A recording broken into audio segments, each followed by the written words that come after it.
There is a measurement that built America. You have probably never thought about it. Most people never do.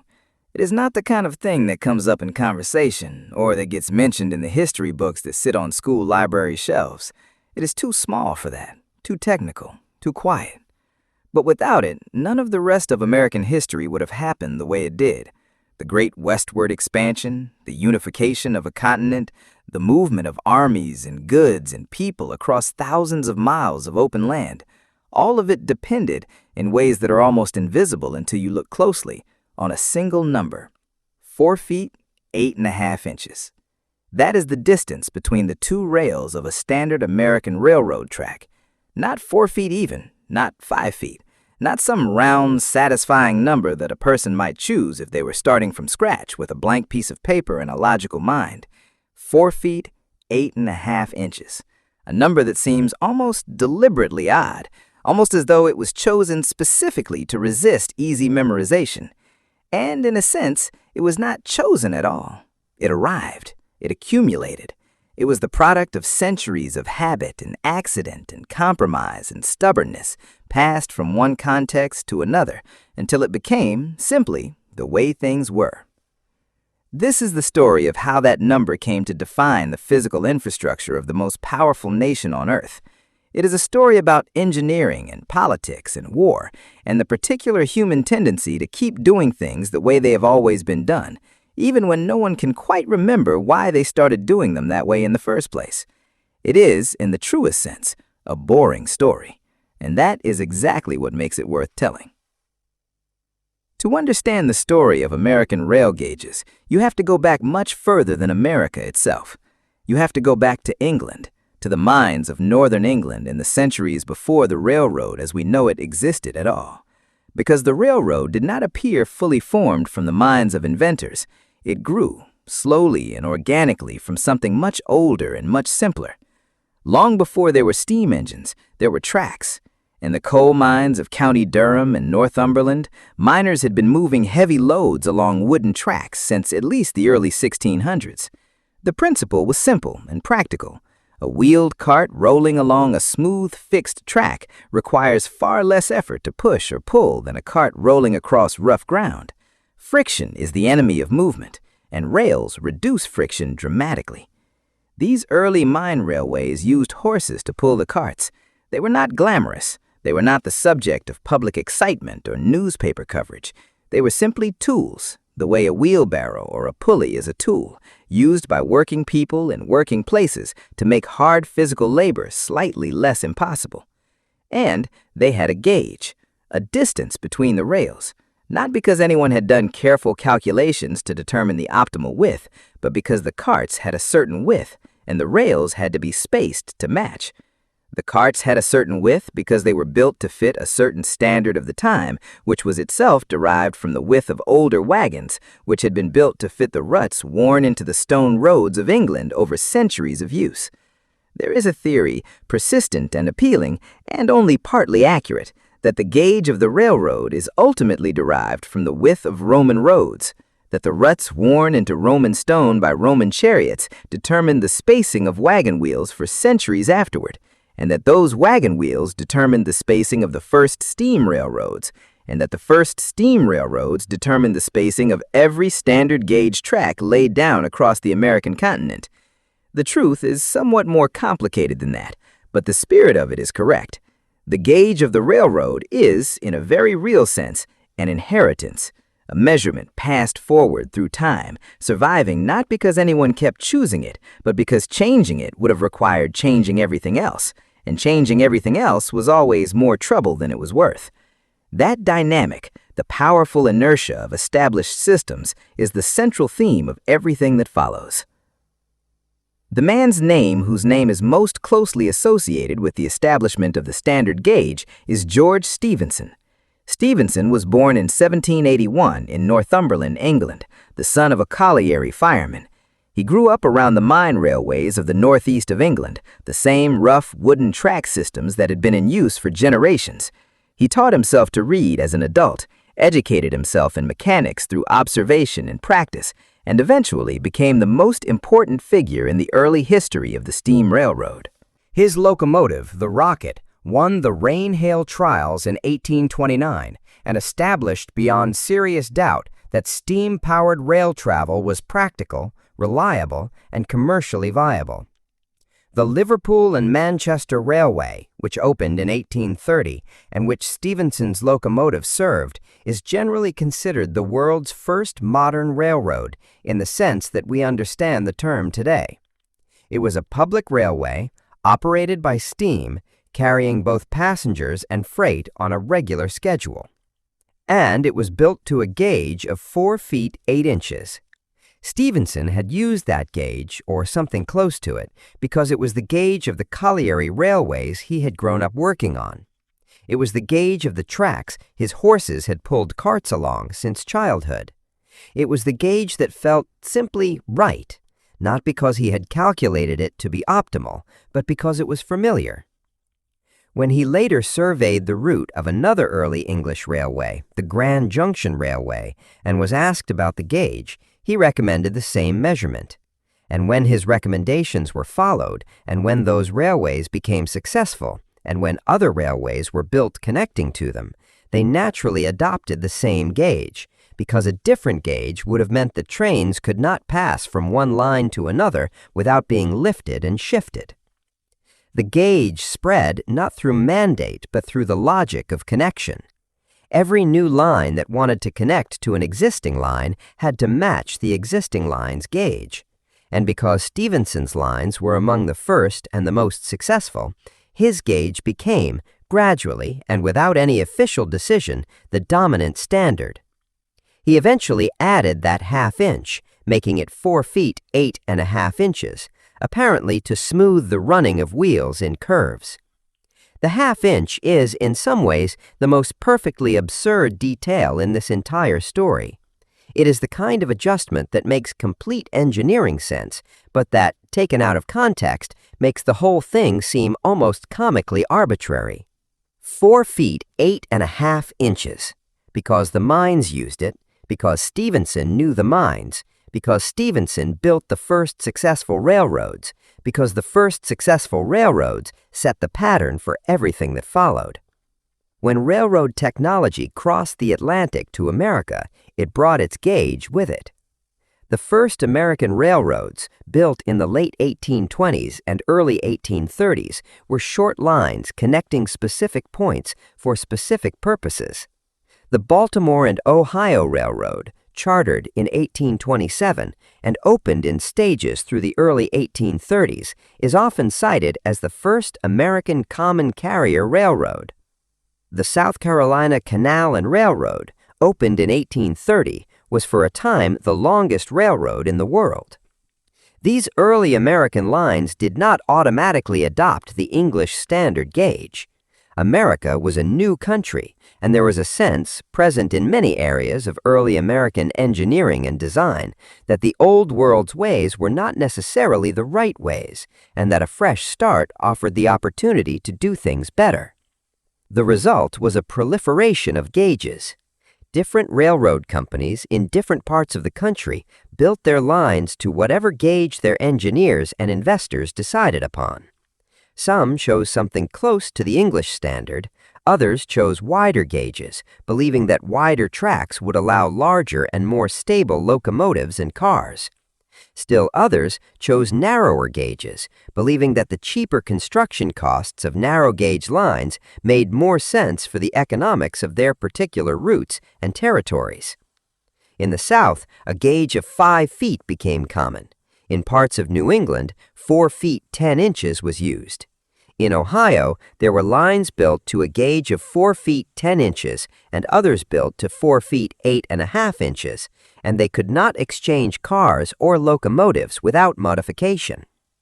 By the middle of the 19th century, the American railroad system was a patchwork, a beautiful, complicated, frustrating, economically significant patchwork of incompatible gauges that made the movement of goods and people across state lines a logistical puzzle of the first order. The consequences of that patchwork and the long, difficult process of resolving it is the story that this journey is going to follow. We are only at the beginning. The rails are being laid slowly across a continent that does not yet know what it is about to become.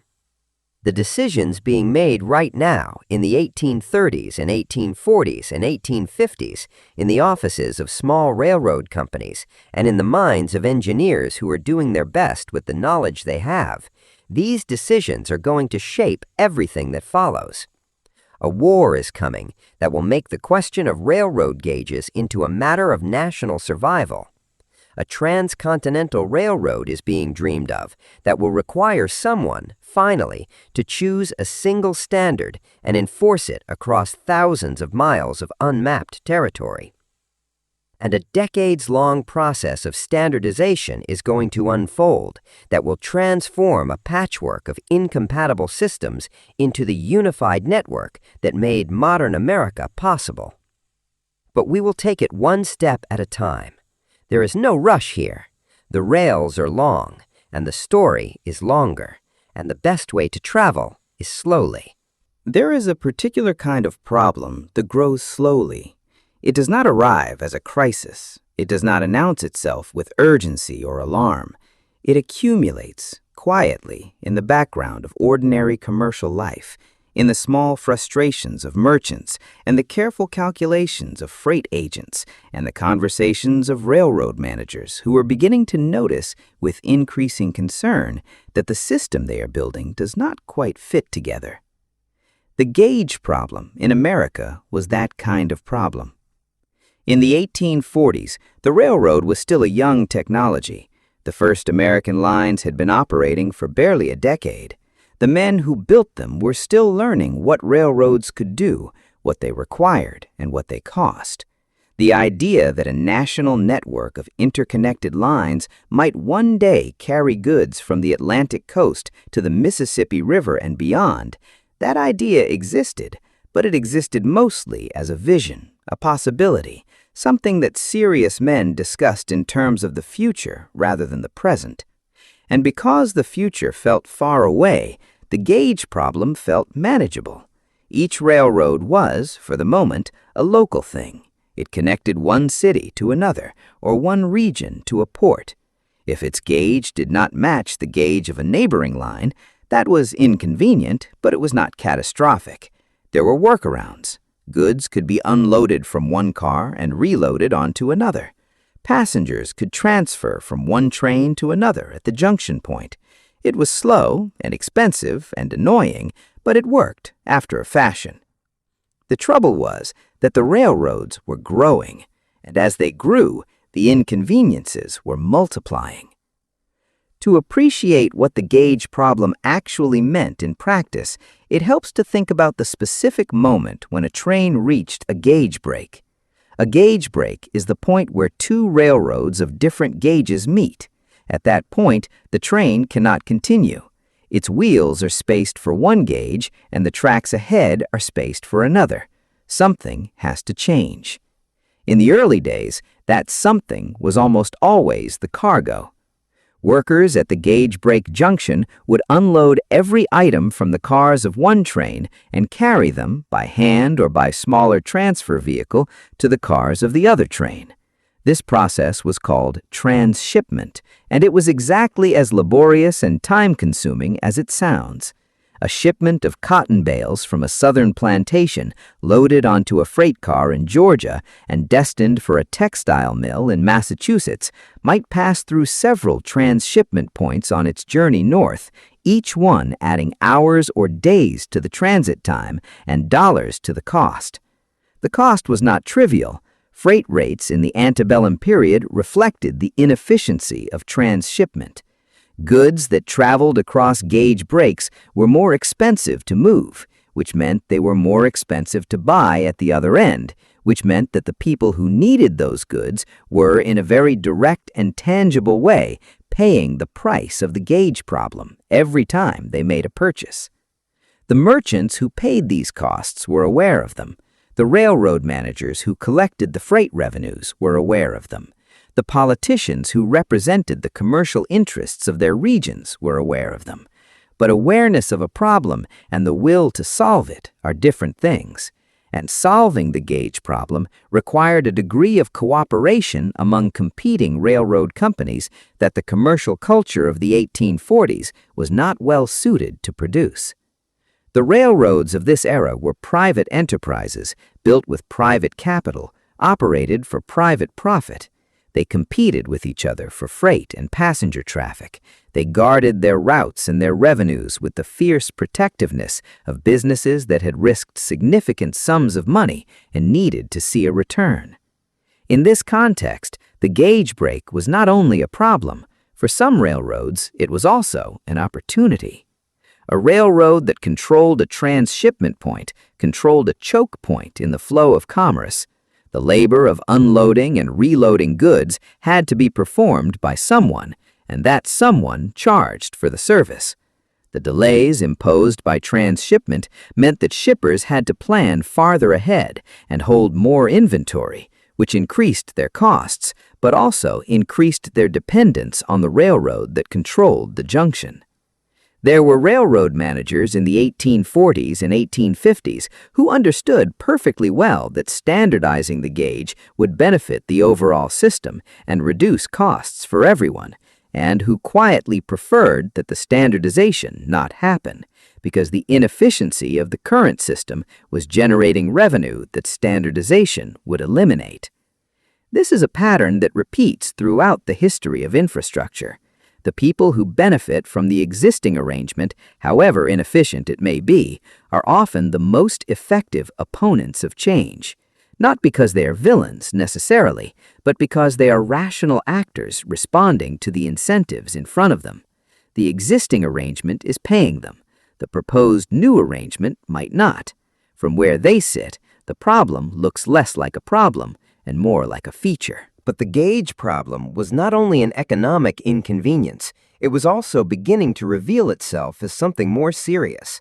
As the railroad network expanded, as lines pushed further west and south and north, connecting more cities and more regions, the incompatibility of the gauges was creating not just inefficiency, but genuine fragmentation. The American economy was supposed to be a national economy. The whole promise of the railroad, the reason investors had put money into it, and politicians had supported it, and ordinary people had watched with excitement as the tracks were laid through their towns, that promise was the promise of connection, of a continent knit together by iron rails into a single commercial fabric. But a network where you could not move a freight car from one line to another without stopping and transferring the contents was not in any meaningful sense a unified network. It was a collection of local systems that happened to be adjacent to each other. The South illustrated this problem most clearly. The Southern states had developed their own gauge standard, or rather their own gauge preference, which was 5 feet. The broad gauge lines of the South were, within the South, a coherent system. Trains could move from one southern line to another without transshipment because the gauge was consistent across much of the region. But at the border between the South and the North, where southern 5-foot gauge tracks met northern 4-foot 8.5-inch standard gauge tracks, everything stopped. This was not accidental. There was, among some Southern railroad builders, a deliberate preference for a gauge that did not match the Northern standard. The reasoning was partly practical. Wider gauge was believed by some engineers to offer advantages in stability and load capacity, but it was also partly political. A Southern railroad network that connected smoothly to the Northern network was a Southern railroad network that was integrated into the Northern commercial system. A Southern network that stopped at the border was a Southern network that preserved Southern commercial independence. The gauge in the South was also a statement about identity, about the South's sense of itself as a distinct civilization with distinct interests, about the desire to control the terms of economic relationship with the North rather than simply being absorbed into it. That decision, made in the 1840s and 1850s by Southern railroad builders who were thinking about commerce and regional identity, was going to matter enormously when the political crisis of the 1860s became a military one. But that story belongs to a later part of this journey. In the North, the situation was different but not simpler. The gauge that would eventually become standard, 4 feet 8.5 inches, was already dominant in New England and in much of the mid-Atlantic region. The early and influential railroads of those areas had adopted the English standard, and the logic of connection had spread it along the routes where those railroads operated. But as the network pushed west into Ohio, Indiana, and Illinois, new gauges appeared. The Ohio Railroad, an early and important line, was built to a gauge of 4 feet 10 inches, not dramatically different from the standard, but different enough to prevent the interchange of cars. Other lines in the region were built to still other gauges, each one a rational choice in isolation, each one a complication in the aggregate. The result, by the middle of the 1850s, was a map of the American Midwest that looked, from a gauge perspective, like a patchwork quilt. Lines of different gauges crisscrossed the region, connecting at junction points where transshipment was required, creating a system that was growing in total mileage year by year, but that was, in terms of its actual functionality as a network, less than the sum of its parts. The people who suffered most directly from this were the ordinary shippers, the farmers who needed to move grain to market, the manufacturers who needed to move raw materials in and finished goods out, the merchants who depended on the timely arrival of inventory. For these people, the gauge patchwork was not an abstract engineering problem. It was a practical daily obstacle measured in dollars and days. The arguments for standardization were clear, and they were being made with increasing force and sophistication through the 1840s and 1850s. Railroad engineers and economists who studied the system could calculate with reasonable precision the costs that gauge incompatibility was imposing on commerce. They could show that the labor of transshipment, the delays at junction points, the inability to route cars efficiently across the network, all of this added up to a substantial economic burden that fell ultimately on consumers and producers throughout the country. The arguments against standardization were simpler but harder to overcome. The railroads that were built to non-standard gauges had invested in their infrastructure. Their locomotives were built for their gauge. Their cars were built for their gauge. Their maintenance facilities and their repair shops and their turntables and their station platforms were all built to match their gauge. Converting to a different gauge was not simply a matter of moving the rails slightly inward or outward. It meant rebuilding or replacing locomotives. It meant rebuilding or replacing freight cars and passenger cars. It meant modifying every piece of infrastructure along the entire length of the line. The cost was enormous, and the question of who would bear that cost, the railroad companies, their investors, their customers, the government, had no easy answer. And so the gauges remained, multiple and incompatible, a problem that everyone acknowledged and no one had yet found the will to solve. The continent was still being crossed by tracks that could not talk to each other, and the crisis that would finally force a resolution was still a decade away. There is a moment in the life of any large idea when it stops being a dream and starts being an argument. The Transcontinental Railroad had been a dream for a long time. Since the earliest days of the railroad itself, people had imagined what it might mean to lay tracks across the full width of the North American continent, to connect the settled East with the distant Pacific coast, to make the journey that currently took months by wagon or weeks by ship around Cape Horn into something that could be accomplished in days. The dream was not just romantic, it was practical. The United States had acquired, through the Mexican-American War of 1846 to 1848, an enormous expanse of territory in the Southwest and along the Pacific coast. California had become a state in 1850, following the gold rush that had drawn tens of thousands of people across the continent in the preceding years. There was now a significant American population on the Pacific coast, and that population was separated from the rest of the country by 2,000 miles of mountains, deserts, and plains that were, by the standards of the 1850s, almost impossibly difficult to cross. The need for a transcontinental railroad was, by the middle of the decade, not seriously disputed. The question was not whether it would be built, but where it would go, who would build it, and how it would be paid for. And underneath all of those questions, quieter, but in some ways more fundamental, was the gauge question. The debate over the route of the transcontinental railroad was, on its surface, a debate about geography and engineering. Which path across the continent was most practical? Which mountain ranges offered the most navigable passes? Which routes would require the least excavation, the fewest bridges, the most manageable grades? These were genuine engineering questions, and they were studied seriously by serious people.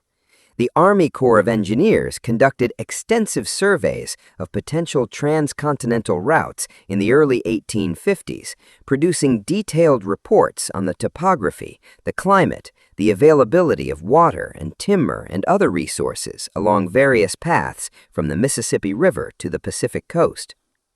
But the debate over the route was also, inseparably, a debate about politics, about which regions of the country would benefit from the railroad, which cities would become the eastern terminus and grow rich on the trade that the railroad would generate, which states would see their economies transformed by the presence of the line. The South wanted a southern route, a line running from New Orleans or Memphis westward through Texas and the territories to Southern California would anchor the transcontinental railroad in the southern economy, give southern cities the commercial advantage of being the gateway to the Pacific, and extend southern economic and political influence into the western territories. The North wanted a northern or central route, a line running from Chicago or St. Louis westward through the Central Plains and the Rocky Mountains would anchor the railroad in the northern economy, give northern cities the same gateway advantage, and extend northern influence into the west. These competing visions were not separable from the larger political conflict that was tearing the country apart in the 1850s. The question of the transcontinental railroad route was entangled with the question of slavery in the territories, with the question of which new states would enter the Union as free states and which as slave states, with the fundamental question of which vision of America, the northern industrial one or the southern agrarian one, would define the country's future. The gauge question sat in the middle of all of this. If a transcontinental railroad was going to be built, it had to connect to the existing railroad network at its eastern end. And connecting to the existing railroad network meant choosing a gauge that was compatible with at least some of the lines already in operation. A southern route connecting to southern railroads would naturally suggest a 5-foot gauge, matching the dominant standard of the southern network. A northern or central route connecting to northern and midwestern railroads would naturally suggest something closer to the 4-foot 8.5-inch standard that was increasingly dominant in that part of the country. But the gauge question was more than just a matter of which existing network the transcontinental line would plug into. It was also a question about the future. The transcontinental railroad was going to be the spine of a western rail network that did not yet exist. The gauge it was built to would become the default gauge for every line that connected to it, for every spur and branch and regional line that would eventually spread out from the main trunk across the territories and states of the West. Choosing the gauge of the transcontinental railroad was, in a very real sense, choosing the gauge of the Western world. That decision would shape the Western economy for generations. It would determine which equipment manufacturers prospered and which declined. It would determine the compatibility of Western lines with Eastern lines. It would determine, in ways that were difficult to calculate in advance, but would become clear over time, the cost and efficiency of moving goods and people across the continent. The people debating the route in Congress in the 1850s understood this, at least in general terms. The gauge question was not always at the forefront of the debate, but it was always present in the background, a technical dimension of a political argument. The man who was most central to the transcontinental railroad debate in the 1850s was a senator from Illinois named Stephen Douglas. Douglas was a Democrat, a powerful political operator, and a passionate advocate for westward expansion. He believed, with genuine conviction, that the future of the United States lay in the West, and that the key to unlocking that future was a railroad connecting the settled East to the Pacific coast. He also had personal and commercial interests in Chicago, which he believed should be the eastern terminus of the transcontinental line. A railroad running westward from Chicago would make Chicago the commercial capital of the continent. Douglas was not shy about his desire to see that outcome. His efforts to advance the Transcontinental Railroad project led him to propose in 1854 the Kansas-Nebraska Act, which organized the territories through which a central route would pass. The act repealed the Missouri Compromise and opened the question of slavery in those territories to popular sovereignty, a decision that inflamed the sectional conflict and ultimately contributed to the collapse of the political order that would lead to the Civil War.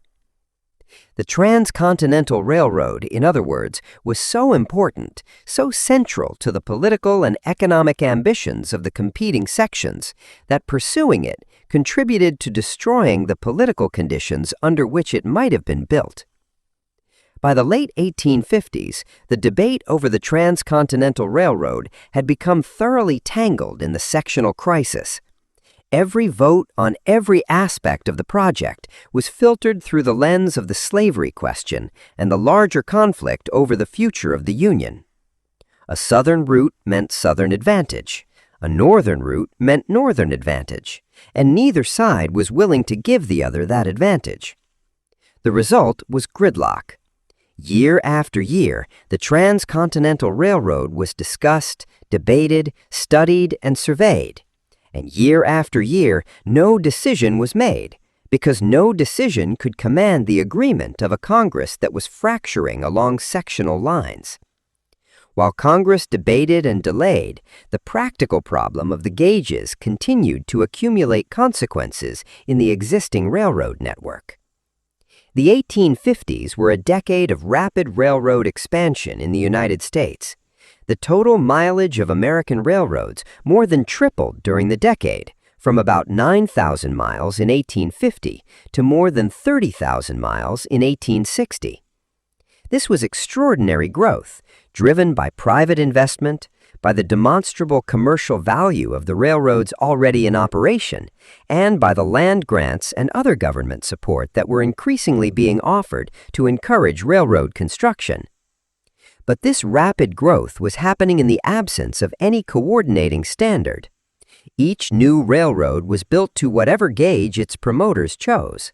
The lines that connected to existing standard gauge networks tended to adopt the standard gauge because the logic of connection pushed in that direction. But lines in regions dominated by non-standard gauges adopted those gauges instead. In the South, the 5-foot gauge network was expanding steadily. New lines were being built across Georgia, Alabama, Mississippi, and the other states of the Deep South, connecting to each other and to the existing 5-foot gauge lines, creating a regional network that was internally coherent and externally incompatible with the North. In parts of the Midwest, a gauge of 4 feet 10 inches persisted alongside the standard gauge, creating local pockets of incompatibility that frustrated shippers and complicated the routing of through freight. And in the territories and the far west, where railroad construction was just beginning, the question of which gauge to use was still entirely open. The lack of a national gauge standard was not just an inefficiency anymore. It was becoming a structural characteristic of the American railroad system, a feature baked so deeply into the existing infrastructure that changing it would require not just a decision, but a transformation. A physical transformation, measured in millions of dollars and years of labor, of thousands of miles of track and thousands of pieces of rolling stock. The decade ended with the country on the edge of catastrophe. The political system that had held the sectional conflict in check for decades was failing. The election of Abraham Lincoln in November 1660 triggered the secession of the Southern states and the beginning of the Civil War.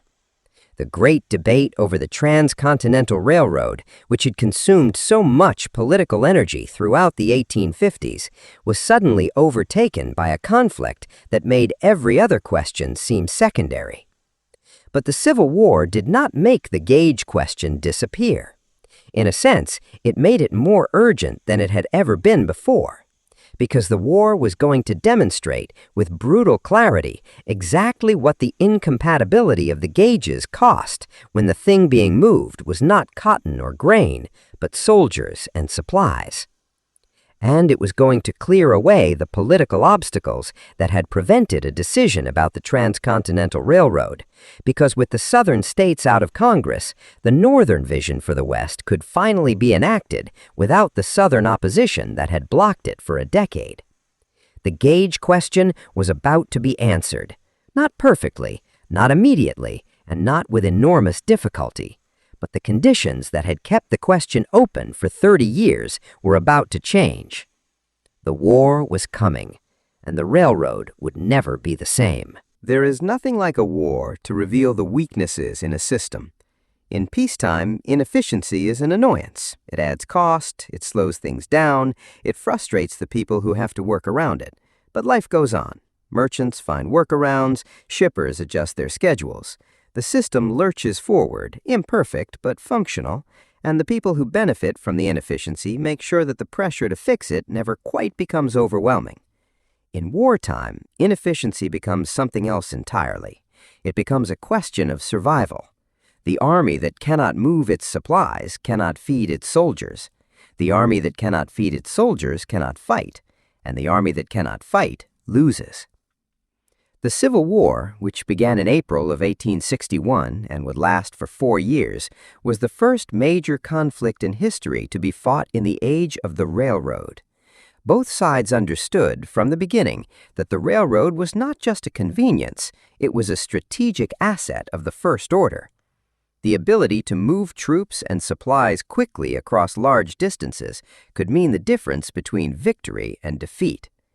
And both sides discovered, in the painful way that armies discover things, exactly what the gauge problem cost when the stakes were not commercial, but military. The Union, in the early months of the war, had significant advantages in railroad infrastructure. The northern states had more total miles of railroad than the southern states, more locomotive manufacturing capacity, more repair facilities, and a more developed industrial base to support railroad operations under wartime conditions. But the Union also had the gauge problem, in a form that became apparent almost immediately. The military logistics of the Civil War depended on the ability to move large quantities of men and material over long distances quickly. A division of 10,000 soldiers moving from one theater of the war to another required not just the soldiers themselves, but their weapons, their ammunition, their food, their tents, their medical supplies, their horses, their artillery pieces, and all the other equipment that a 19th century army needed to function. All of that had to move by rail, because moving it any other way was too slow. And moving it by rail meant confronting at every gauge break along the route the same laborious process of transshipment that had frustrated commercial shippers for decades. When the freight being transferred was cotton bales, the delay was costly but not critical. When the freight being transferred was artillery shells or medical supplies destined for an army in the field, the delay was potentially catastrophic. The Union military learned this lesson early and took it seriously. The United States Military Railroads, established in 1862 under the direction of Herman Haupt and later Daniel McCallum, became one of the most impressive logistical organizations in the history of warfare. The men who ran it understood the gauge problem, worked around it where they could, and pushed relentlessly for the standardization of gauges on military supply lines. Hermann Haupt deserves a moment of attention because he is one of those figures whose importance to American history is almost entirely invisible to most people who have not specifically studied railroad history. Haupt was a West Point graduate and a civil engineer who had spent years working on railroad construction before the war. He understood railroads at a deep technical level, not just as a manager, but as an engineer who had thought carefully about the problems of building and operating rail lines under difficult conditions. When Lincoln appointed him to oversee the military railroads in Virginia in 1862, Haupt brought to the job a combination of technical expertise and ruthless practicality that transformed the Union's ability to supply its armies in the field. He standardized equipment and procedures wherever he could.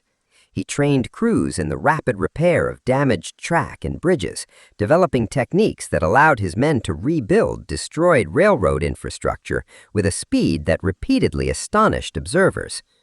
There is a famous remark attributed to Lincoln upon seeing a photograph of a bridge that Haupt's men had rebuilt in a matter of days that it appeared to be held up by nothing but bean poles and corn stalks, and that he was afraid to look at it too closely for fear it would fall down. Lincoln added that the structure was carrying fully loaded trains across it. But even Haupt, with all his organizational genius, could not make the gauge problem disappear. The gauge breaks were a physical reality, built into the infrastructure of the existing railroad network. Where they existed on critical supply lines, they imposed delays that had to be managed rather than eliminated. The most significant gauge breaks for Union logistics were at the points where northern standard gauge lines met other gauges along the supply routes into the western theater of the war. The supply of Union armies operating in Tennessee and Georgia required goods to move south from the northern industrial centers, and that movement involved navigating the gauge patchwork of the Midwest and the gauge break at the Ohio River crossings where northern and southern gauges met. The Confederacy had its own railroad problems, and in many ways they were more severe than the Union's. The Southern Railroad network, built primarily to the 5-foot gauge, was internally more consistent than the Northern network in terms of gauge compatibility.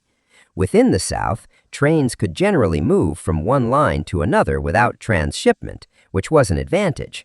But the Southern network had other weaknesses that the war exposed with devastating effect. The South had almost no locomotive manufacturing capacity. Its locomotives had been imported from the North or from England before the war, and once the war began, that supply was cut off. Maintaining and repairing the existing fleet of locomotives became increasingly difficult as the war went on. Spare parts became unavailable, and the industrial capacity to make new parts simply did not exist in the South. The Southern Railroad network was also more fragile in terms of its physical infrastructure.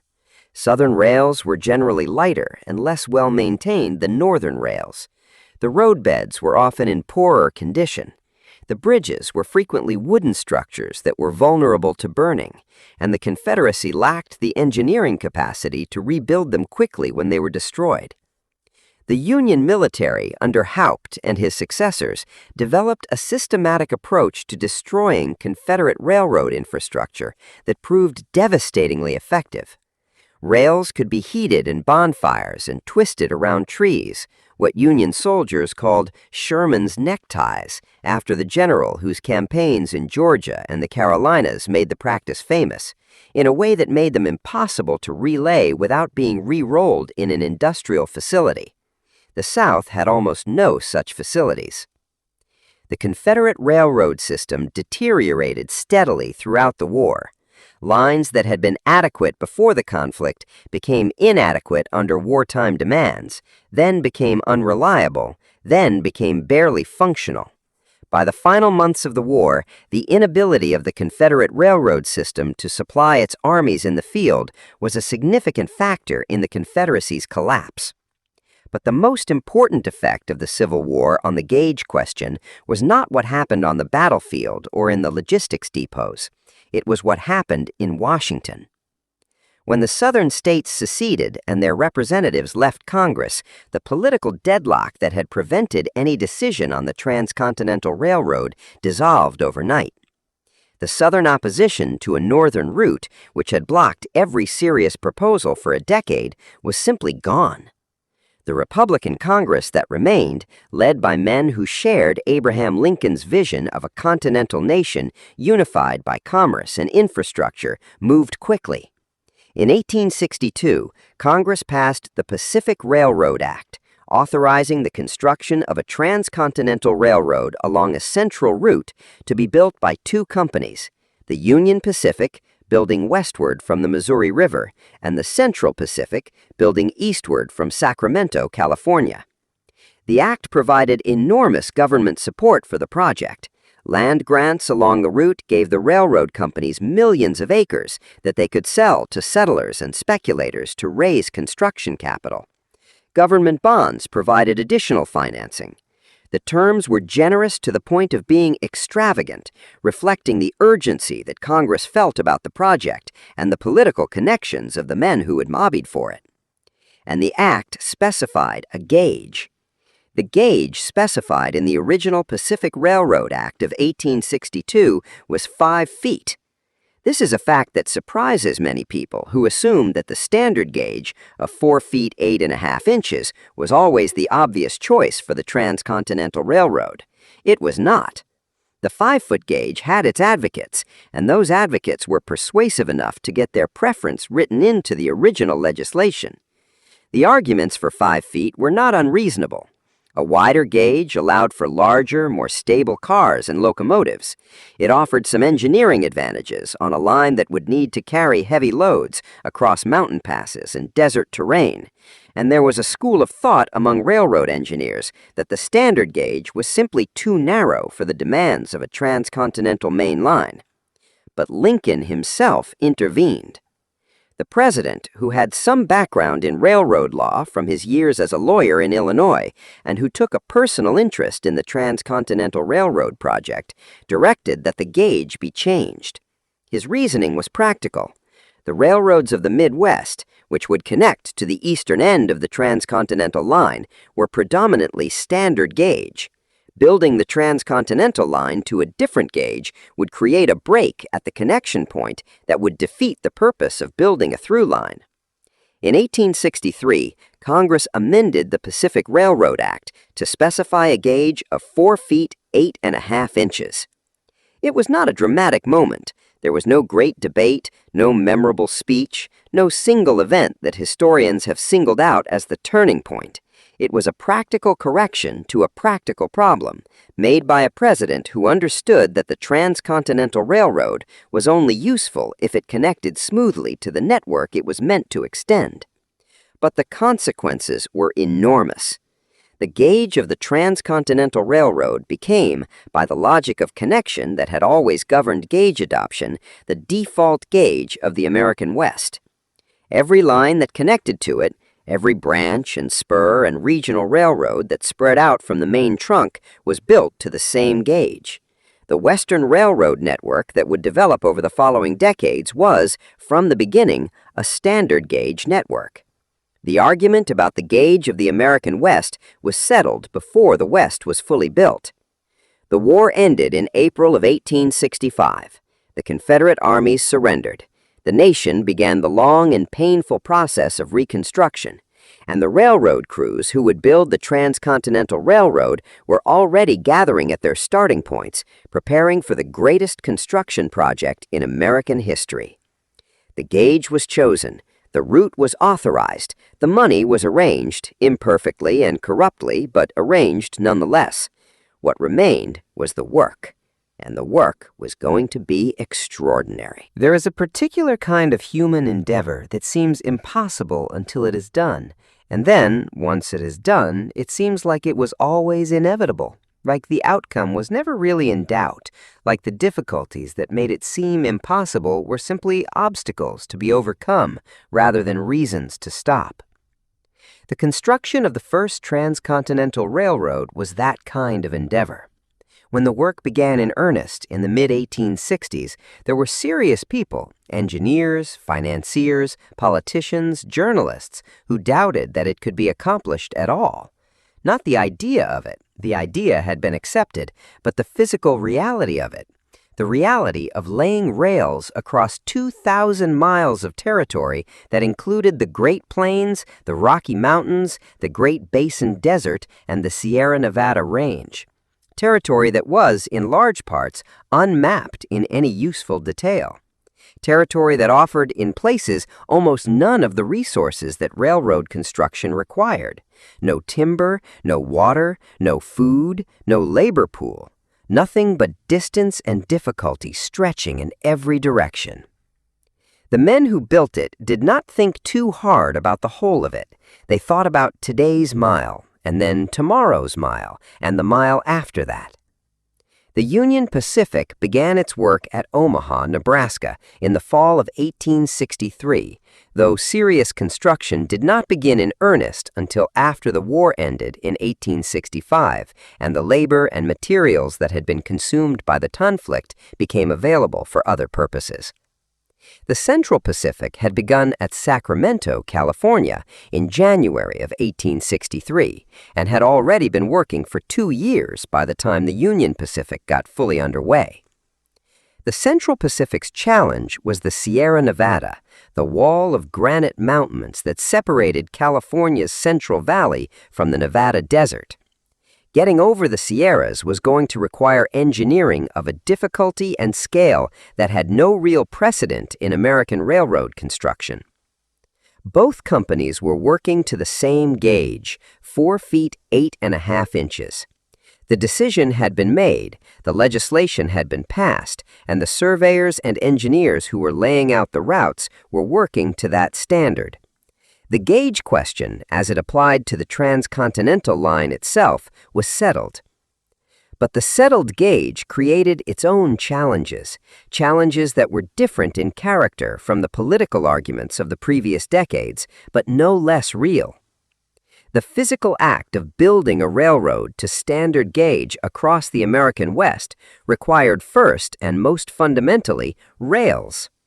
Rails were heavy. A standard rail of the period weighed between 40 and 60 pounds per yard of length. A single mile of double track required something in the range of 300 tons of iron rail, not counting spikes, fish plates, bolts, and other hardware. Multiply that by 2,000 miles, and the numbers become almost incomprehensible. The Union Pacific's supply chain ran westward from the Missouri River. Rails, manufactured in the iron mills of Pennsylvania and Ohio, were shipped by rail to the Missouri, loaded onto barges or transferred to wagons, and moved forward to the construction crews at the end of the track. As the line pushed further west, that supply chain grew longer and more complex. By the time the Union Pacific was working across Nebraska and Wyoming, the distance from the nearest rail mill to the construction crews was measured in hundreds of miles. The Central Pacific's supply chain was even dramatic. In the early years of construction, before the transcontinental line itself could bring supplies over land, the Central Pacific was receiving its rails by ship. Iron rails manufactured in England or Pennsylvania were loaded onto sailing vessels, carried around Cape Horn at the southern tip of South America, and unloaded at the port of Sacramento, having traveled something in the range of 15,000 miles to reach their destination. The cost of this supply chain was enormous. Rails that cost $40 a ton at the mill in Pennsylvania cost closer to $100 a ton by the time they reached the construction site in the Sierra Nevada. The economics of the Transcontinental Railroad project were, from the beginning, shaped by the challenge of moving heavy, standardized components across vast distances to places where they were needed. The Central Pacific's assault on the Sierra Nevada was one of the engineering achievements of the 19th century. The mountains rose from the Sacramento Valley floor to peaks of more than 7,000 feet within a horizontal distance of less than 70 miles. The grades were steep, the winters were brutal, and the granite was among the hardest rock that railroad builders had ever encountered. Conventional blasting techniques made progress almost impossibly slow. Progress was sometimes measured in inches per day. The solution came from an unexpected direction. Charles Crocker, the Central Pacific's construction superintendent, had hired Chinese laborers in significant numbers after struggling to find sufficient white workers willing to do the grueling work of mountain railroad construction. The Chinese workers proved extraordinarily capable, and Crocker expanded their employment until they constituted the majority of the Central Pacific's construction workforce. It was the Chinese workers who developed and refined the technique of using nitroglycerin, a newly available explosive that was far more powerful than black powder, to blast through the Sierra granite. The use of nitroglycerin was dangerous, catastrophically dangerous, as several accidents demonstrated, but it dramatically accelerated the rate of progress through the hardest sections of the mountain crossing. The tunnels through the Sierra Nevada were bored to standard gauge width, with sufficient clearance for the cars and locomotives that would use them. Every dimension of every tunnel, every cut, every fill, every bridge was calculated around the 4-foot 8.5-inch gauge that had been chosen in Washington 2 years before the first shovel of Sierra Nevada earth was turned. The gauge was not an abstraction out here. It was a physical constraint that shaped every decision: the width of the roadbed, the height of the cuts through rock, the span of the bridges. Everything was built to accommodate trains of a specific gauge, and deviating from that gauge by even a few inches would mean that the rolling stock could not use the line. The Union Pacific's challenges were different in character, but no less demanding. Crossing the Great Plains was not technically difficult in the way that crossing the Sierra Nevada was difficult. The land was flat, or nearly so, and the construction of the roadbed was straightforward. What made the plains crossing difficult was everything else. The supply of water was a persistent problem. Steam locomotives required water, and water sources were sparse and unreliable across much of the plains. The Union Pacific's engineers had to locate water sources, dig wells, and in some cases, haul water by tank car to supply the locomotives working at the construction front. The supply of timber was another problem. Ties, the cross pieces that held the rails at the correct gauge and supported them against the weight of passing trains, required wood. Suitable timber was essentially absent from the plains, and vast quantities had to be hauled from forests hundreds of miles away. And then there was the question of the native peoples whose lands the railroad was crossing. The transcontinental railroad was being built through territories that were home to the Sioux, the Cheyenne, the Arapaho, and other peoples who had lived on the plains for generations and who understood with clarity and alarm what the railroad meant for their way of life. The railroad brought settlers. Settlers brought the destruction of the buffalo herds that the plains peoples depended on. The railroad was not just a transportation project, it was the advance guard of a civilization that was going to displace them. The resistance was fierce and sustained. Union Pacific construction crews were attacked. Track was torn up. Survey parties were ambushed. The United States Army provided escort and protection, but the conflict between the railroad and the peoples of the plains was a constant feature of the Union Pacific's construction years, a reminder that the gauge debates in Congress and the engineering challenges of mountain and desert were not the only dimensions of what was happening out on the open land. By 1867, the Union Pacific had crossed the plains and was beginning its ascent into the Rocky Mountains. The Central Pacific had crossed the Sierra Nevada and was working across the Nevada desert.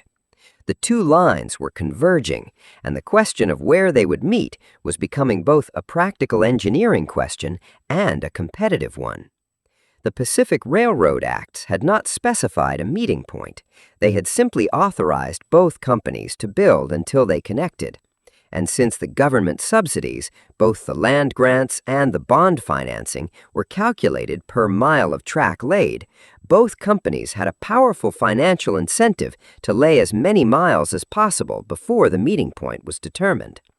The result was a race, Not a friendly race, but a genuinely competitive one, driven by money and by the enormous egos of the men running the two companies.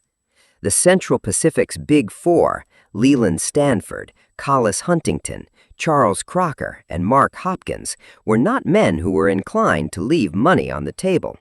Neither were the directors of the Union Pacific. At the peak of the competition, both companies had survey crews working hundreds of miles ahead of their construction crews, laying out routes on paper that claimed enormous additional territories. The Central Pacific surveys extended east into Utah. The Union Pacific surveys extended west into Nevada.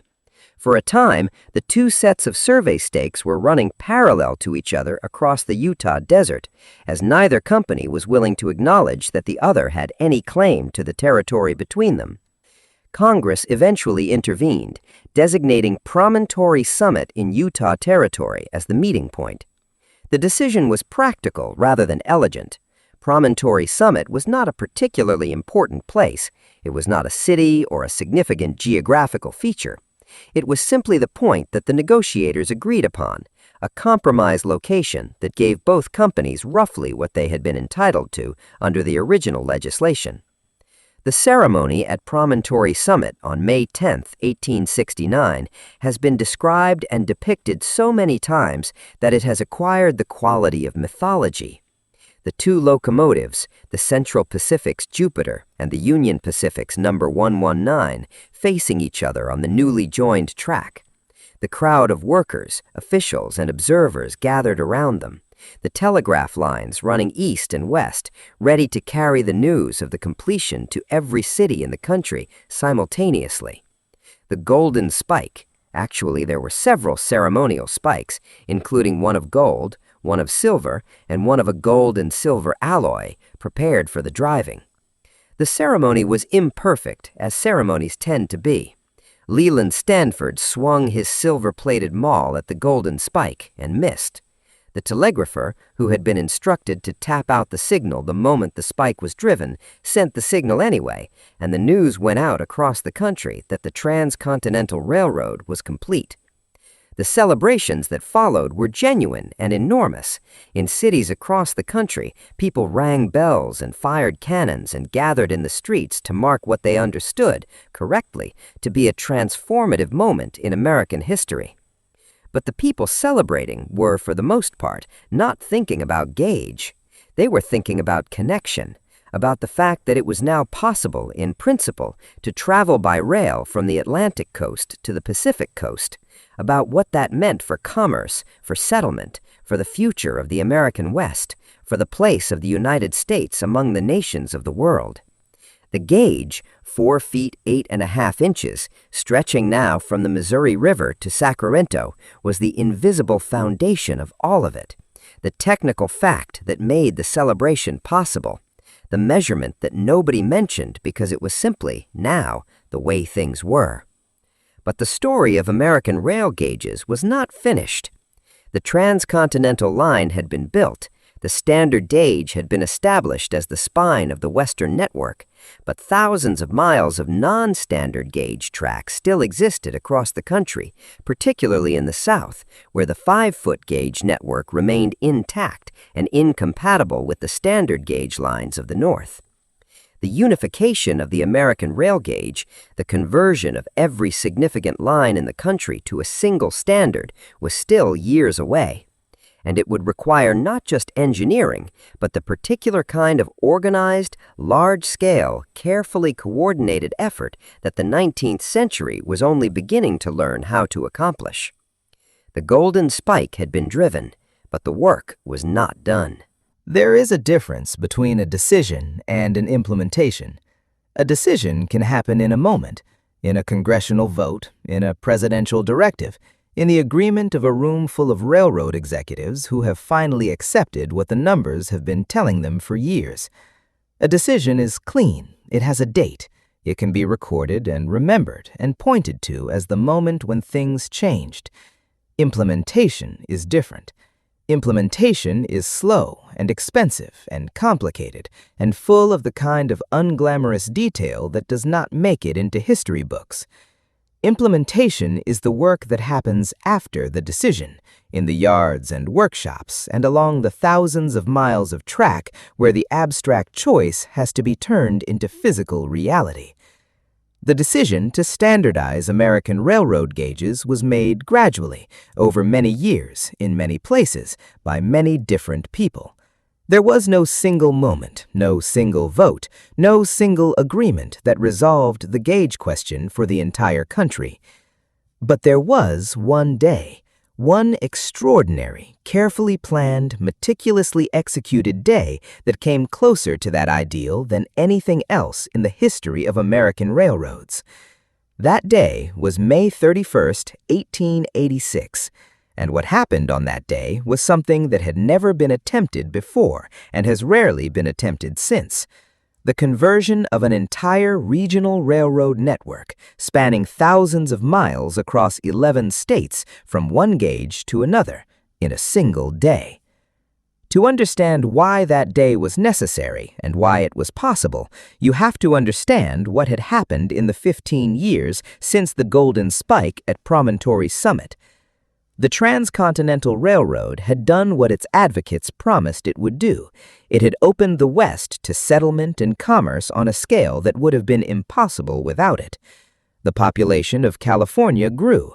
The populations of the territories that became Colorado, Nevada, Wyoming, and the other western states grew. Towns appeared along the rail lines, grew into cities, and began generating the freight and passenger traffic that justified the enormous cost of building the railroad in the first place. And the railroad network itself kept growing. New lines branched off from the main transcontinental trunk, pushing into the valleys and mining districts and agricultural regions of the West. These lines were built to standard gauge because the transcontinental line was standard gauge, and connecting to the transcontinental line required matching its gauge. The Western Railroad network was, from its beginning, a standard gauge network. That fact became more significant with each passing year as more miles were laid and more connections were made, and the standard gauge became more thoroughly embedded in the infrastructure of the West. In the East and the Midwest, the standard gauge was also consolidating its dominance. The logic of connection continued to operate as it always had. Lines that connected to standard gauge lines found it advantageous to be standard gauge themselves. Gauge breaks were expensive and inconvenient, and the pressure to eliminate them pushed steadily in the direction of standardization. Several significant conversions happened during the 1870s. Lines in Ohio and Indiana that had been built to 4 feet 10 inches converted to standard gauge, eliminating the local pockets of incompatibility that had frustrated Midwestern shippers for decades. The conversions were expensive, but they were manageable because the lines involved were relatively short and the financial case for conversion was clear. The South was different. The Southern Railroad network had survived the Civil War in a condition of severe physical deterioration. The Union Army's systematic destruction of Confederate railroad infrastructure, combined with the Confederacy's inability to maintain its rolling stock and track during the final years of the war, had left the Southern system in a state that required years of reconstruction before it was functional again. That reconstruction happened during the 1870s, funded partly by Northern capital that was flowing into the South during and after the Reconstruction period. New rails were laid, bridges were rebuilt, locomotives were repaired or replaced. The Southern Railroad network recovered its physical functionality, though it remained chronically underfunded and less well-maintained than the Northern system. But it recovered as a 5-foot gauge network. The conversions and repairs were made to the existing gauge because converting the gauge at the same time as rebuilding the physical infrastructure would have been an additional cost that the financially strained Southern railroads were not willing or able to bear. The result by the late 1870s was a Southern Railroad network that was functioning again, but that remained stubbornly incompatible with the standard gauge lines of the North. The gauge break at the border between the Southern and Northern networks was as significant as it had ever been. imposing the same costs on shippers and the same frustrations on anyone trying to move goods across the sectional boundary. The pressure for conversion in the South built slowly through the late 1870s and into the 1880s. The financial arguments were by now overwhelming. The cost of transshipment at the gauge breaks was quantifiable and significant. The inability to route standard gauge freight cars into the South or southern gauge cars into the North meant that every shipment crossing the gauge break had to be physically transferred from one car to another. The labor cost alone was substantial. The time cost was even more significant because delayed goods meant delayed revenues and disrupted supply chains. Northern railroad companies that wanted to expand their operations into the South were confronting the gauge barrier as a direct obstacle to their ambitions. The great railroad consolidators of the era, men like Jay Gould and Cornelius Vanderbilt's successors, were building railroad empires by acquiring and combining smaller lines into larger networks. Building a truly national network required resolving the gauge incompatibility between North and South. The Southern railroad companies themselves were not immune to these pressures. Their customers were complaining. Their revenues were constrained by the inefficiency of the transshipment points. The financial case for conversion was becoming difficult to ignore. And there were technical developments that were making conversion somewhat less expensive than it had been in earlier years. The method that had emerged for converting a broad gauge track to standard gauge was in principle straightforward. One of the two rails on each section of track had to be moved inward by 3 inches, the difference between 5 feet and 4 feet 8.5. This required pulling the spikes that held the rail to the ties, sliding the rail to its new position, and re-spiking it in place. In practice, it was laborious. Every mile of track required the movement of one rail along its entire length. Every switch and crossing and siding had to be rebuilt to the new gauge.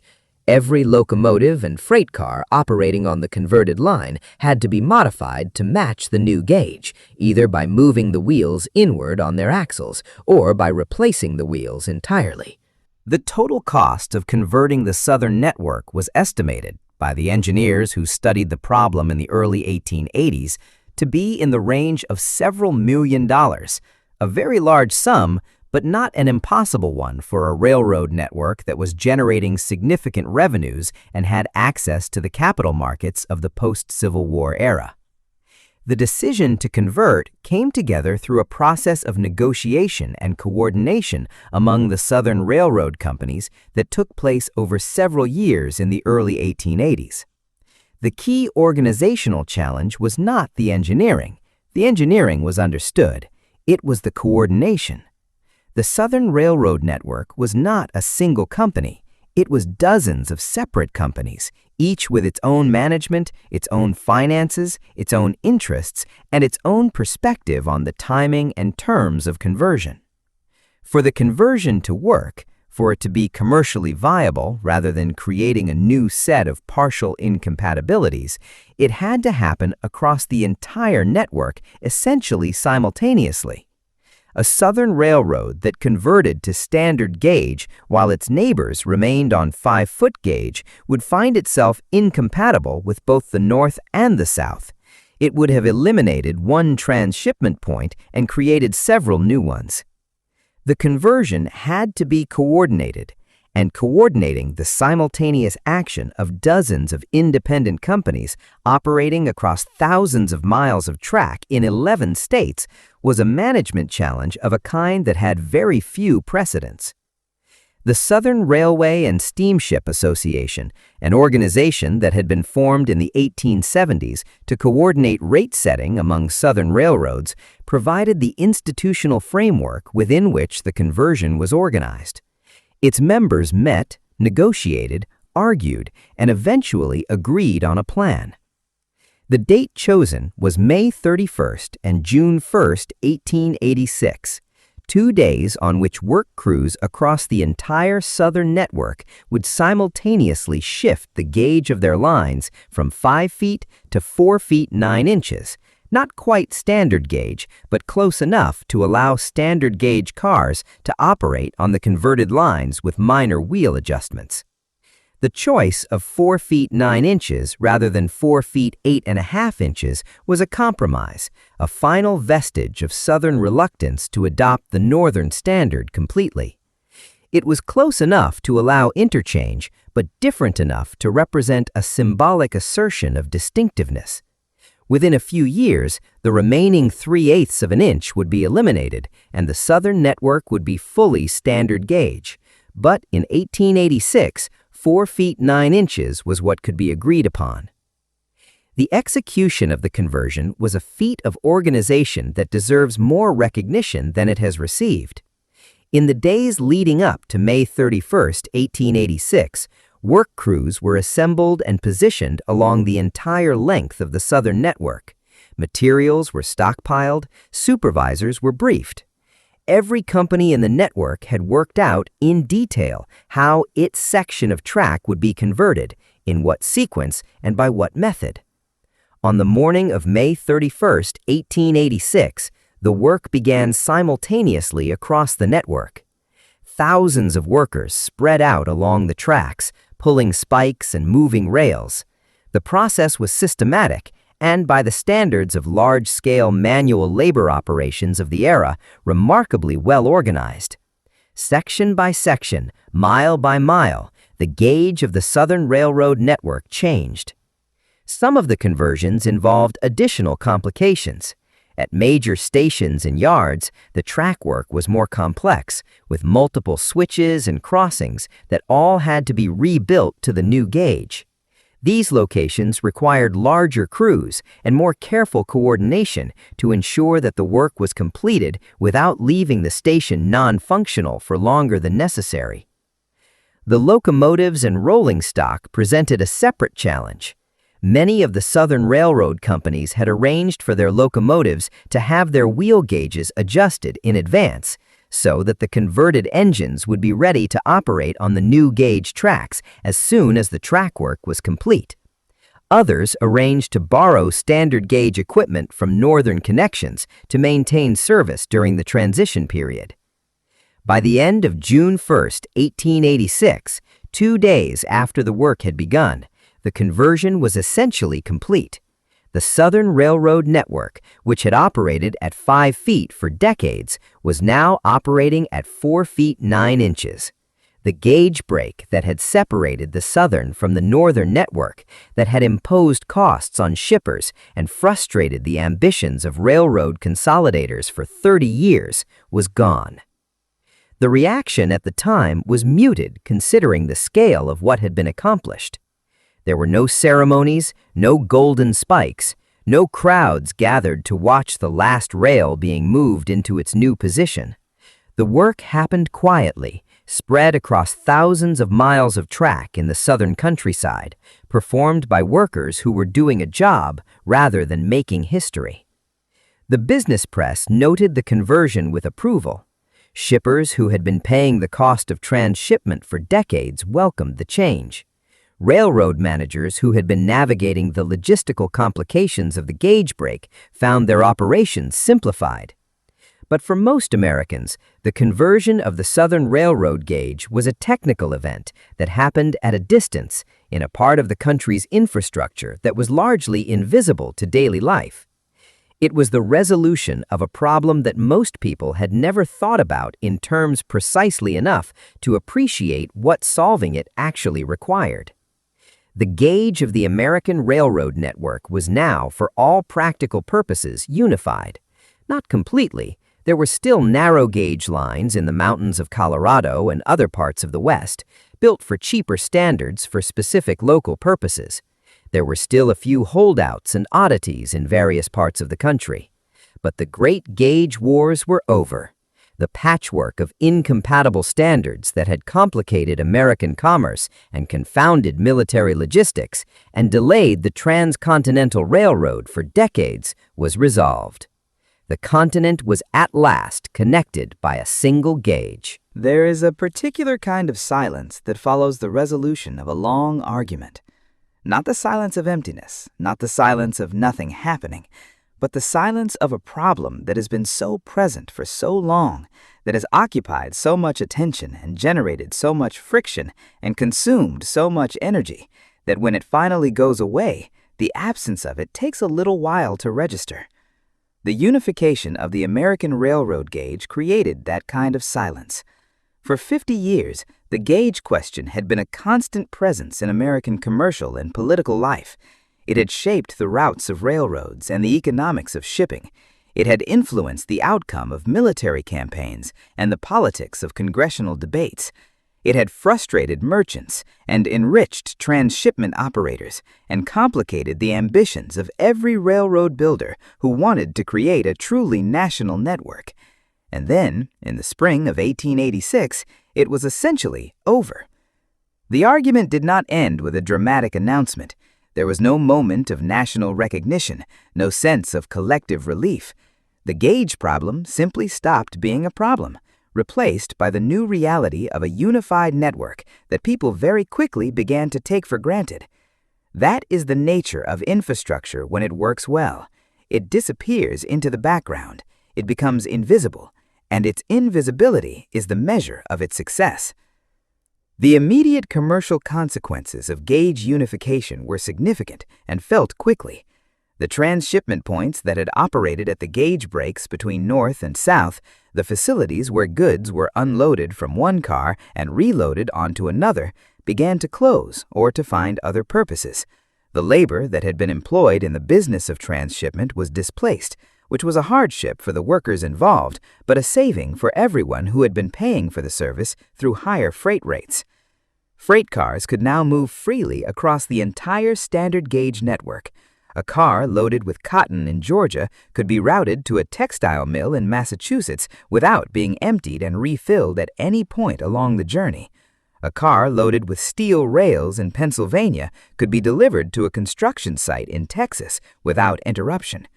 The routing flexibility that gauge unification created was not just a convenience, it was a fundamental change in the economics of freight movement.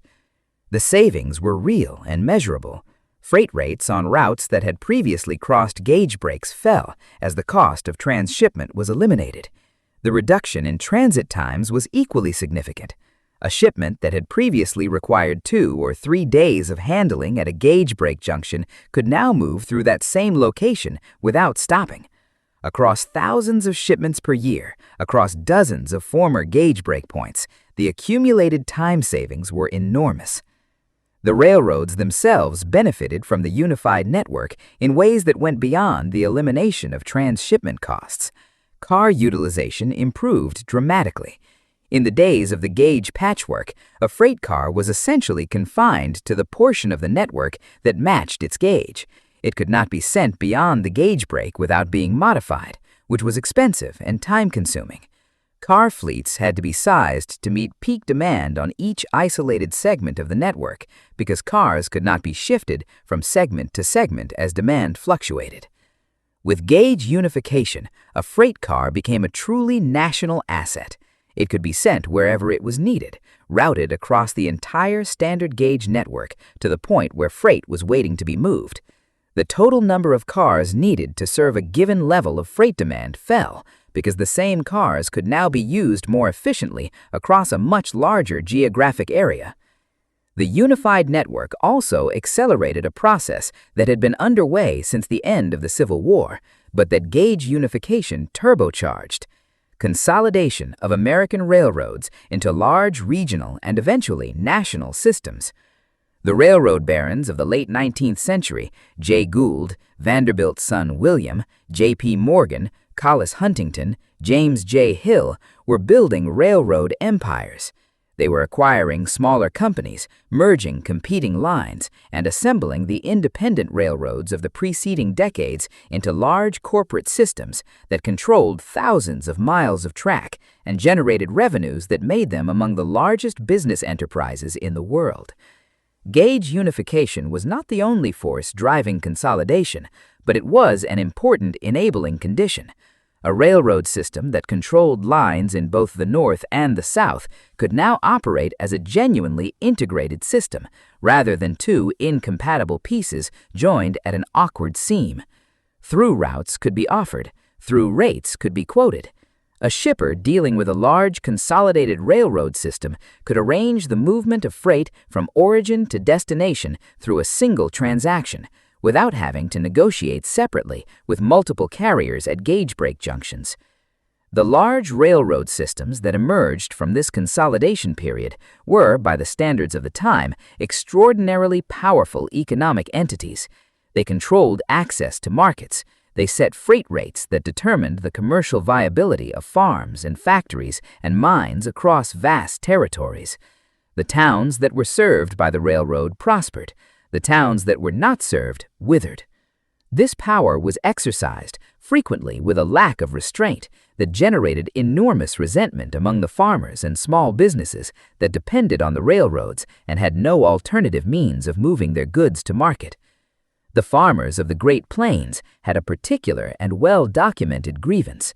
The wheat farmers of Kansas and Nebraska and the Dakotas, the corn farmers of Iowa and Illinois, the cotton farmers of the South, all of them depended on the railroad to move their crops to market. The railroad was not one option among several. It was the only option. There were no competing means of long-distance freight transport available at any practical scale. The rivers did not reach everywhere, and where they did reach, they were seasonal and unreliable. The roads were inadequate for heavy freight. The railroad had a monopoly, and in many cases a single railroad had a monopoly on the routes connecting a farming region to its markets. That monopoly power was used. Freight rates were set not by competition, but by the judgment of railroad managers, who were under pressure to maximize returns for their investors and who had no particular incentive to charge less than the traffic would bear. The practice of charging more for short hauls than for long hauls on the same line, because the short-haul shipper had no alternative carrier, while the long-haul shipper might have competing options at one end of the route or the other, was particularly resented.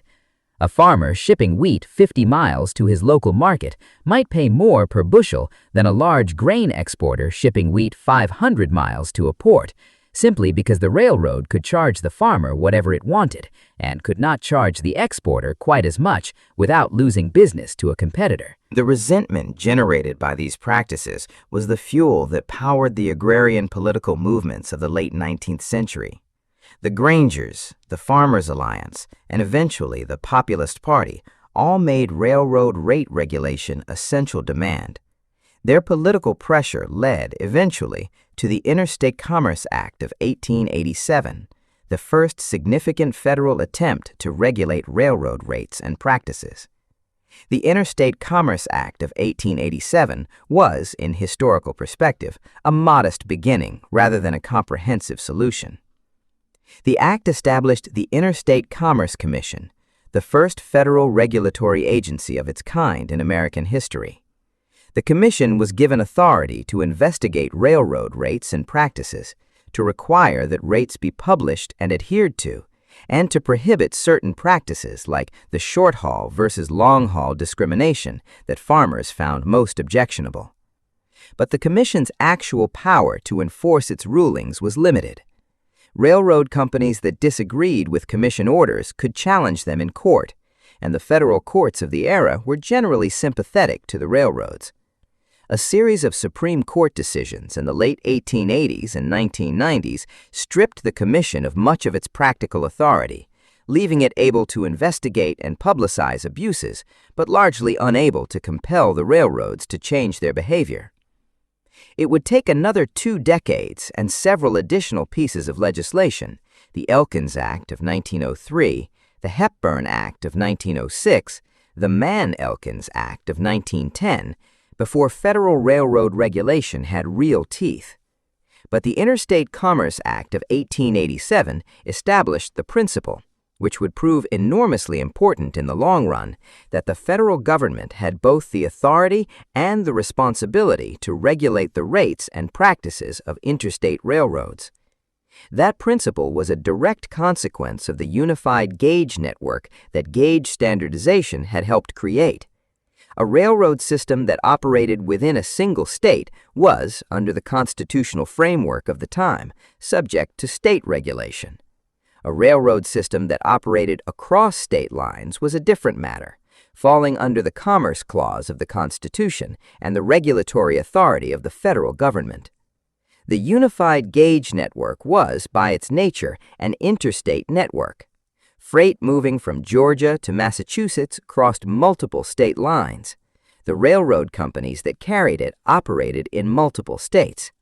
The regulatory framework that applied to them had to be a federal framework, and building that framework was one of the central projects of American government in the late 19th and early 20th centuries. The unified network also changed the nature of American urban geography in ways that were not immediately obvious, but that would become increasingly significant over the following decades. Before gauge unification, the commercial geography of the United States was shaped partly by the gauge patchwork. Cities that sat at gauge break junctions had commercial advantages that derived from their position as transshipment points. The labor of transferring goods between cars, the warehousing required to hold goods during transfer, the financing of goods in transit, all of these activities concentrated at the gauge breaks and generated economic activity for the cities where the breaks occurred. When the gauge breaks disappeared, so did the economic activity they had generated. Cities that had built commercial infrastructure around the transshipment business found that infrastructure suddenly redundant. The adjustment was not catastrophic for most of these cities because they had other economic functions that were enhanced rather than hurt by the unified network, but the specific advantage of being a transshipment point evaporated. Other cities gained with unification in ways that reflected their position in the now seamless national network. Cities with superior natural harbors, or with positions at the convergence of multiple rail routes, or with industrial bases that could take advantage of the expanded market that the unified network created, found their commercial positions strengthened. Chicago, already the dominant railroad hub of the Midwest, became even more dominant in the unified gauge era. Its position at the convergence of lines running in every direction, connecting the agricultural heartland to the eastern industrial cities and to the ports of the Great Lakes, made it the natural center of a truly national freight routing system. The stockyards and grain elevators and manufacturing plants that clustered around Chicago's rail yards were, in a very direct sense, products of the unified gauge network and the commercial geography it created. By the end of the 19th century, the American railroad had become something that its builders in the 1830s could not have imagined.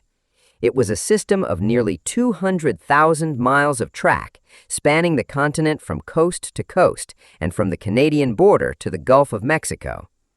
It moved more freight than any other transportation system in the world. It connected every significant city and town in the country to every other. It had become so thoroughly woven into the fabric of American economic life that the idea of operating without it was essentially unthinkable. And it operated across virtually all of its length on a single gauge, 4 feet 8.5 inches.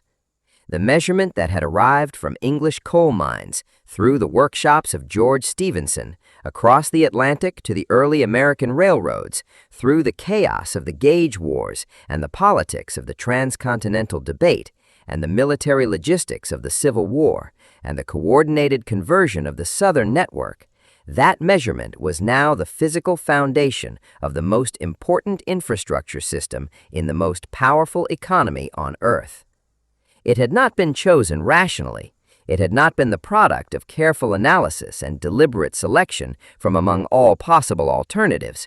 It had arrived the way most important things arrive in human affairs, through a combination of historical accident, practical necessity, the inertia of established systems, and the particular decisions of particular people at particular moments when the choices they made happened to matter more than they knew. And now it was simply the way things were. The gauge question was settled. Or so it seemed. There is a particular kind of victory that does not look like a victory at all. It looks like ordinary life. It looks like things working the way they are supposed to work, without drama, without ceremony, without anyone stopping to remark that what is happening is actually the product of decades of argument and effort and expense and occasional catastrophe. The gauge of the American Railroad by the opening of the 20th century had achieved exactly that kind of victory. It had become invisible. It had become normal. It had become, in the most complete sense possible, simply the way things were. And the way things were was extraordinary. 200,000 miles of track spread across a continent, all of it built to the same measurement. Freight cars rolling from Maine to California without stopping for transshipment. Locomotives built in Pennsylvania operating on lines in Oregon. A system so thoroughly integrated, so seamlessly connected that the people who depended on it every day had almost entirely forgotten that it had ever been anything else. The forgetting was a kind of tribute. When infrastructure is working well enough that people stop thinking about it, it has succeeded in the most fundamental way possible. The gauge had succeeded, and in succeeding, it had made itself invisible. But invisible does not mean finished. The story of the standard gauge did not end with unification. It continued into the 20th century in ways that were quieter than the great debates and conversions of the preceding decades, but that were no less significant for being quiet. The early decades of the 20th century brought a new challenge to the dominance of the standard gauge railroad. The challenge came not from a competing gauge, but from a competing technology. The automobile, which had been a curiosity in 1900 and a luxury in 1910, was by the 1920s becoming something that ordinary Americans could afford and were buying in rapidly increasing numbers. The roads that connected American towns and cities, which had been adequate for horse-drawn traffic and were largely irrelevant to railroad operations, were being paved and improved to accommodate the growing fleet of motor vehicles. The automobile did not immediately threaten the railroad's dominance in freight movement. The trucks of the 1920s and 1930s were not capable of carrying the heavy loads over the long distances that the railroad handled routinely. The economics of long-distance freight strongly favored the railroad, and they would continue to do so for decades. But the automobile did something to passenger travel that the railroad could not easily counter. It offered a kind of freedom that the railroad, by its nature, could not provide. The railroad went where the tracks went, stopped where the stations were, and ran on the schedule that the railroad company had determined. The automobile went wherever the roads went, stopped whenever and wherever the driver chose, and ran on whatever schedule the driver preferred. For short and medium-distance travel, that freedom was enormously appealing. And as the road network improved through the 1920s and 1930s, the range of practical automobile travel extended. Journeys that had once required the railroad because no reasonable road alternative existed became possible by car, and then, gradually, preferable by car. The railroad companies watched this shift with concern. Their passenger revenues, which had been a significant and profitable part of their business, began to decline. The decline was slow at first, masked by the overall growth of the economy and the population, but it was real, and the railroad managers who were paying attention could see where it was heading. The Great Depression of the 1930s hit the railroads with particular severity. The collapse of economic activity reduced freight volumes dramatically. Factories that were producing at a fraction of their capacity were shipping a fraction of their normal freight. Farms that were receiving prices below the cost of production were shipping less to market. The mines and mills and construction sites that generated so much of the railroad's freight traffic were operating at reduced levels or not operating at all. Railroad revenues fell sharply. Many railroad companies, which were carrying the heavy debt loads that the construction and consolidation booms of the preceding decades had generated, found themselves unable to service that debt from reduced revenues. Bankruptcies followed. Some of the great railroad corporations of the Gilded Age went through receivership, reorganized their finances under court supervision, and emerged as smaller and more cautious enterprises. The physical infrastructure of the railroads deteriorated during the Depression years. Maintenance that should have been performed was deferred. Track that should have been replaced was left in service past its useful life. Equipment that was wearing out was kept running because the capital to replace it was not available. The railroads survived the Depression, but they emerged from it weakened, and the world they emerged into was one in which the automobile and the truck were more firmly established as alternatives to the railroad than they had been before the crisis began. The Second World War provided a brief and powerful restoration of the railroad's central importance to American life. The military demands of the war, the movement of troops, the shipment of war material, the supply of the industrial plants that were producing the equipment and ammunition and vehicles that the war required, fell primarily on the railroad. The standard gauge network that had been unified in 1886 and expanded in the decades since proved its strategic value in the most demanding possible test.